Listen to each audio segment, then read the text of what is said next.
Welcome to Litbit channel. Today we will see the lesson Engine Trouble by R.K.Narayan. Let's see the impression book by question answer. First one, how did the narrator come to own a road engine? The narrator came to own the road engine through a lottery held at the Gaiety Land show. He had bought a ticket costing 8 annas, which offered the chance to win various prizes, including pin cushions, swing machines, cameras, and unexpectedly a road engine. The narrator was stunned when his ticket was drawn as a winning number for the road engine, cumbersome and unusual for an individual to own.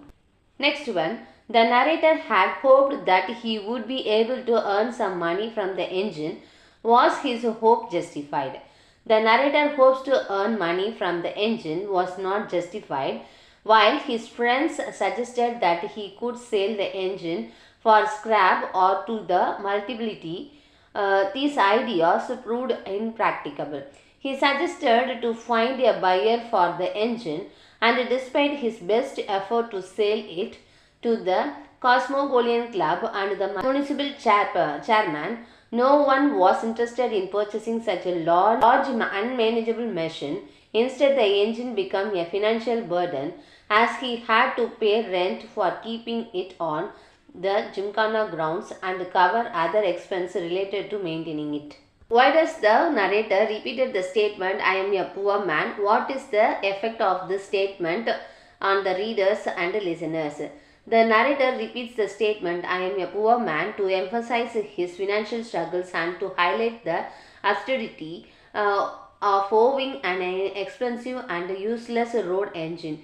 This repetition evokes sympathy from the readers and listeners as they understand the heavy burdens the engine has placed on his already limited resource. The statements also adds humor as the narrator plot becomes increasingly exaggerated and hopeless, making the situations feel both tragic and absurd. Next one, why does the Swamiji leaves the town in such anger? The Swamiji leaves the town in anger after the police inspector informed him that the magistrate has prohibited his final act, having a road engine driven over his chest. The Swamiji sees this as an unjust interference with his demonstrations of yogic power, which he believes is a part of his spiritual mission. He feels insulted and frustrated that his performance is being curtailed and his range is directed at the authorities who prevent him from completing his show. What plan does the narrator come up with in order to escape the consequence of the engine? The narrator initially considers running away from the town to escape the financial and social consequence of owning the road engine. He plans to disappear one night, leaving behind his debts and obligations and possibly his wife as well.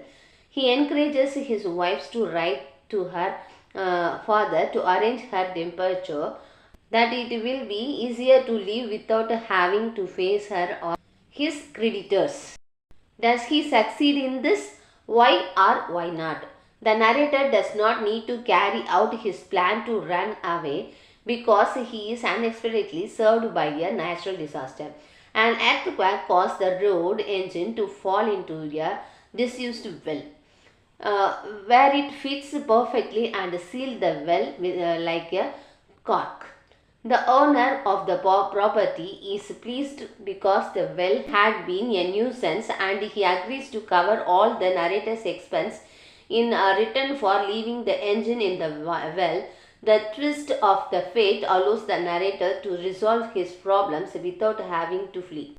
Discuss the significance of the title. The title, The Road Engine, is significant because it centers on the improbable and burdensome nature of the narrator's prize. The road engine becomes a symbol of narrator's misfortunate and the comic absurdity of his situations.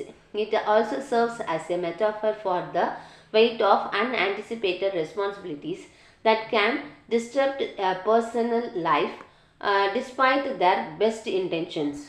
Despite all the trouble caused by the engine, the narrator is fond of it.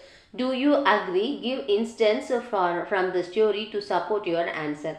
Yes, despite the trouble caused by the engine, the narrator grows fond of it. He describes his daily visit to the Gymkhana grounds to admire the engine, that he patted it affectionately and grew attached to it.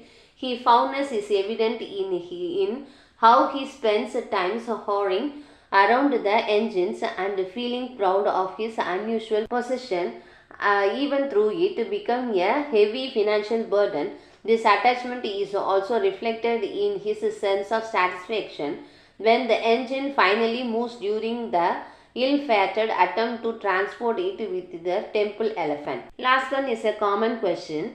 Your auntie gave you a gift which you will never use.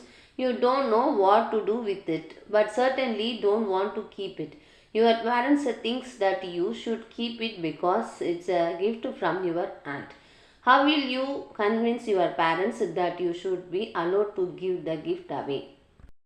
To convince my parents, I would acknowledge their sentiment about the importance of respecting my aunt's gesture, but I would explain that keeping something I don't use is wasteful. Instead, I could suggest giving the gift to someone who could truly benefit from it. I would emphasize that the value of the gift is in the thoughtful behind it, not just in keeping it. If the gift can make someone else happy or serve a useful purpose, that would honor my aunt's kindness even more. Thank you, Wes. Thanks for watching this video.